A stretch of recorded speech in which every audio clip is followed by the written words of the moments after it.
Hello my dear students, welcome to Taran sir classes. आज आपके लिए लेकर आए हूँ क्लास 11th की बुक, पॉलिटिकल साइंस की बुक। इनफैक्ट बोलूँगा पॉलिटिकल थियरी, और ये चैप्टर नंबर 8 है जिसका नाम है डेवलपमेंट। और इस वीडियो में डिस्कस करने वाला हूँ मल्टीपल चॉइस क्वेश्चंस। और आप इस वीडियो की डिस्क्रिप्शन बॉक्स को जरूर देखिएगा, वहाँ पर आपको डिफरेंट सब्जेक्ट्स के मल्टीपल चॉइस क्वेश्चंस की वीडियोस मिल जाएंगी। और वेरी सून मैं आपको देने वाला हूँ कुछ शॉर्ट और इंपॉर्टेंट क्वेश्चंस की वीडियोस भी।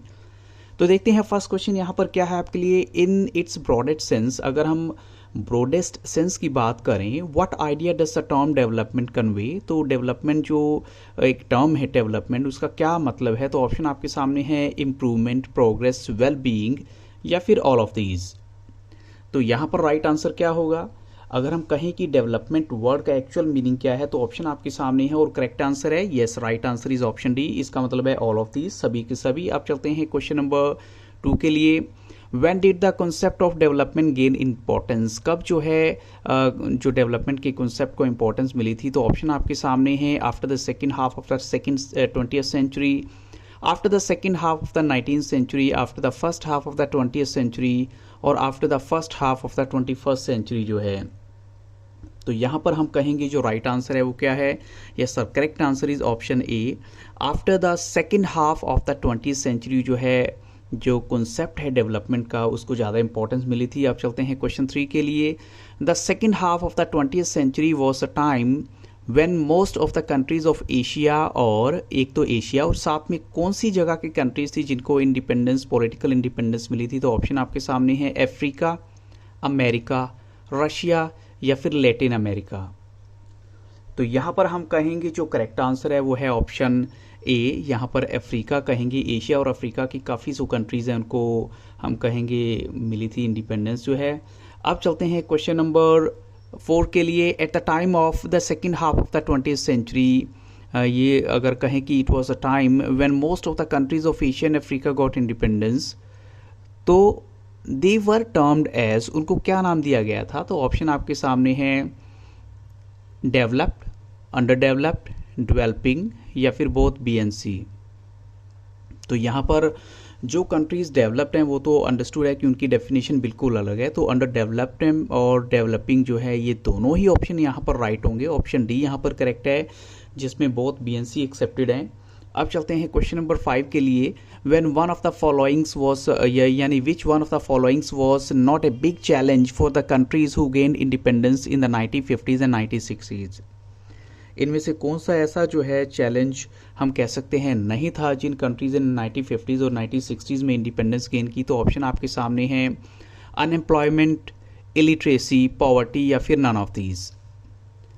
तो इसका मतलब क्या होगा। यहाँ पर हम कहेंगे कि ये सब के सब जो हैं इनफैक्ट बहुत बड़े चैलेंज थे। तो यहाँ राइट आंसर होगा नन ऑफ दीज, क्योंकि बाकी सब के सब करेक्ट आंसर हैं। अब चलते हैं क्वेश्चन नंबर 6 के लिए।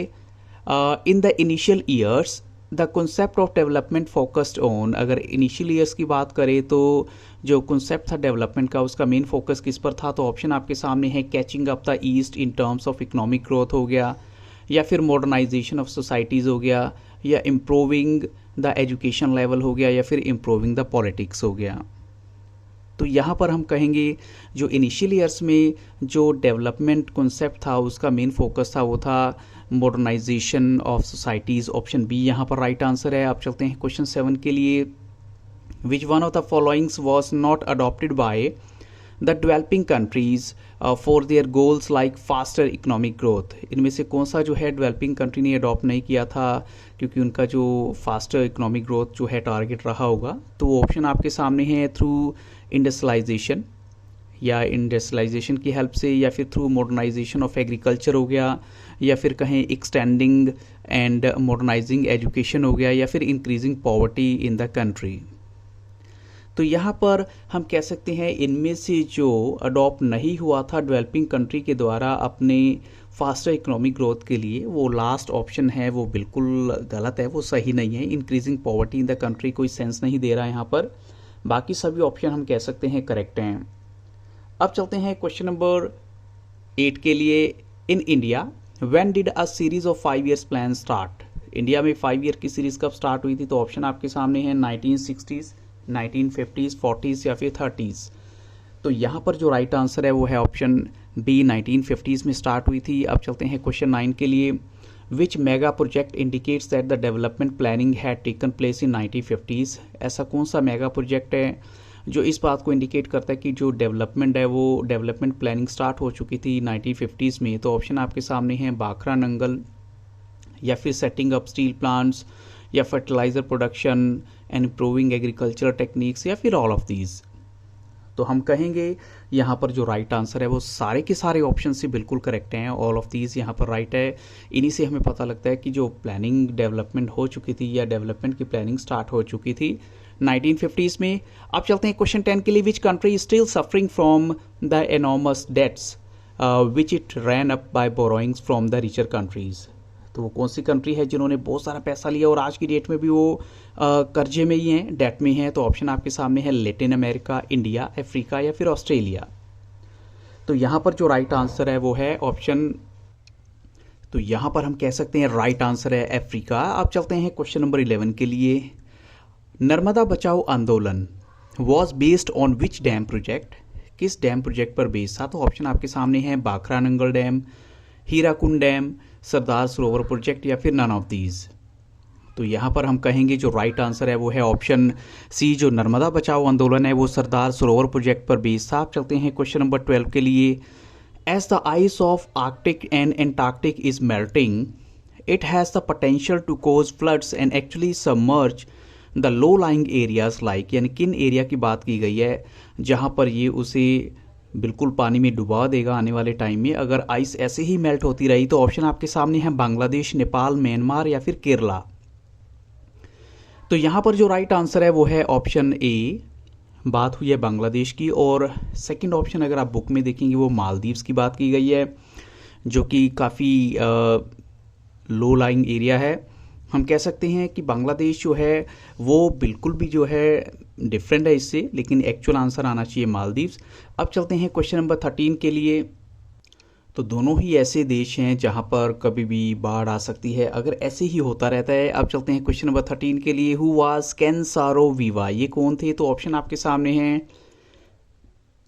Option A, an Ogoni by birth, an author, a journalist and television producer, या फिर हम कहें लास्ट ऑप्शन जिसमें सारी ऑप्शन करेक्ट हैं। तो यहाँ पर राइट आंसर है ऑप्शन डी, ये सभी के सभी ऑप्शन यहाँ पर करेक्ट हैं। आप चलते हैं क्वेश्चन 14 के लिए। Oil had been found in the region of Ogoni in Nigeria in, oil जो है वो मिला है यहाँ पर ओगोनी के नाइजीरिया में। तो ऑप्शन आपके सामने है 1950s में, 1960s, 70s, या फिर 80s। लेकिन यहाँ पर जो राइट आंसर है वो है ऑप्शन ए, 1950s में मिला था वहाँ पर। अब चलते हैं क्वेश्चन 15 के लिए। Who brings out the human development report annually, ये कौन जो है लेकर आता है ह्यूमन डेवलपमेंट रिपोर्ट एनुअली, यानी हर साल जो है। तो ऑप्शन आपके सामने है United Nations Organisation, United Nations Security Council, United Nations Development Programme, या फिर यूनाइटेड नेशंस डेवलपमेंट प्रोजेक्ट। तो यहाँ पर जो राइट आंसर है वो है option C, United Nations Development Programme जो है यूएनडीपी जैसे हम बोल सकते हैं, वो इस रिपोर्ट को लेकर आते हैं हर साल। आप चलते हैं क्वेश्चन 16 के लिए। On which basis this report, यानी यूएनडीपी की जो रिपोर्ट है ranks the countries of the world, क्या बेस रहता है उनका। तो ऑप्शन आपके सामने हैं social indicators like illiteracy, social indicators like literacy and education level, या फिर life expectancy and maternal mortality, या फिर इकोनॉमिक मूवमेंट्स होते हैं, इंप्रूवमेंट होती है, या फिर बोथ ही एंड बी यहाँ पर राइट होंगे। तो हम कह सकते हैं कि यहाँ पर जो दोनों ही ऑप्शन हैं, चाहे वो ऑप्शन ए की बात करें या बी की, दोनों ही बिल्कुल करेक्ट हैं। क्योंकि सोशल इंडिकेटर्स जैसे हमारी लिटरेसी, हम कितने पढ़े लिखे हैं, एजुकेशन लेवल भी काउंट होता है, और साथ में लाइफ एक्सपेक्टेंसी और मैटरनल मोर्टेलिटी भी काउंट होती है। अब चलते हैं क्वेश्चन 17 के लिए। What is the name given to this conception of development which is based on the people's choice and precondition for the fulfilment of basic needs जो हैं। अब यहाँ पर क्या नेम दिया गया है इस कंसेप्शन को जो डेवलपमेंट का है, जो कि पीपल्स की चॉइस पर बेस्ड है और प्री कंडीशन है for fulfilment of basic needs. Option आपके सामने है the basic needs programme, the basic needs development, the basic needs approach, the basic needs condition. तो यहाँ पर जो राइट आंसर है वो है the basic needs approach, option C यहाँ पर राइट आंसर है। अब चलते हैं क्वेश्चन 18 के लिए। What are Greenpeace the world wild fire fund, world life fund and the Chipko movement, ये एक्चुअल में क्या चीज़ें हैं? तो ऑप्शन आपके सामने है well known environmental groups, well known environmental project, या फिर well known wildlife project, या फिर ऑल ऑफ दीज। तो हम कह सकते हैं ये एक्चुअल में वेल नोन इन्वायरमेंटल ग्रुप्स का नाम है। अगर हम की बात करें तो इन्हीं क्वेश्चंस के साथ इस वीडियो को यहाँ स्टॉप करूँगा। I hope so these questions will definitely help you lot. और अगर आपको वीडियो अच्छा लगा हो तो लाइक शेयर और सब्सक्राइब करना मत भूलिएगा, और साथ में इस वीडियो की डिस्क्रिप्शन बॉक्स को जरूर देखिएगा। Thank you very much and have very nice day.